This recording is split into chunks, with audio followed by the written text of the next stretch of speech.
Vintage Backyard RC.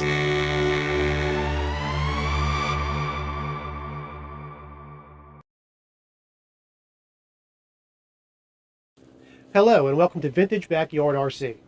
Before we begin today's video, I wanted to take a quick second to thank all of you that have viewed, liked, and subscribed to our channel. My kids are getting a huge kick out of watching the channel grow, and I really enjoy reading all the positive, supportive comments you guys are leaving for us. So from the bottom of my heart, thank you. Between bad weather, camera failures, parts breakage, well, I didn't think I was ever going to get this video done. So I hope you guys enjoy watching it as much as we enjoyed making it for you.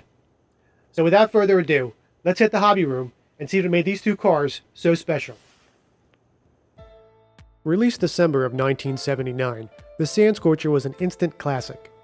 Modeled after the iconic Baja off-road buggies of that era, the Scorcher featured cast aluminum suspension and gearbox, bolted to a fiber plate chassis. The front end was basically a scaled-down version of the full-size Volkswagen Beetle suspension, and featured oil-filled dampers over an adjustable tension spring.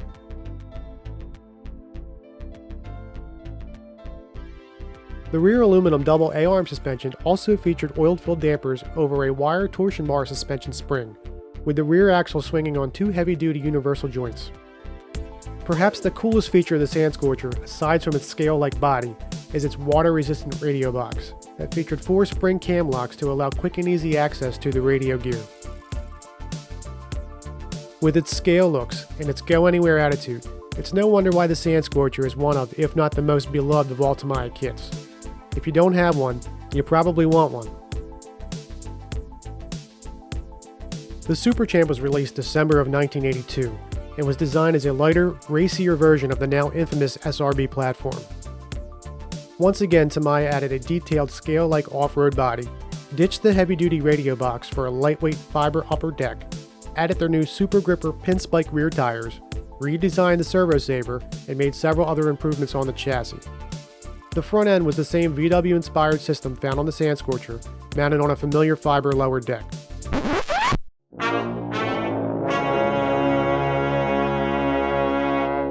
Now that's an attention getter. Arguably the coolest suspension ever hung on an RC car, Tamiya went full-bore off-road and designed a remote oil-filled reservoir monoshock for the rear of the Champ. I don't know if they were hanging out at the local motocross track or making trips to Baja, but I don't care. It's over-designed Tamiya goodness, and I love it. It's all about that bottle, and any of my RC or full-size car buds that see it for the first time are as excited about it now as I was a kid in the 80s. The question is, does it work? Well, we're about to find out. Let's hit the track.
Wow. I thought this car was going to be a hot mess, but I'm pretty amazed on how easy it was to drive. It was a little loose on exit, a bit bouncy, and definitely needs more steering radius, but aside from that, I could put down laps with ease. Not too bad for 1979 technology. I'm definitely impressed.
So there you go.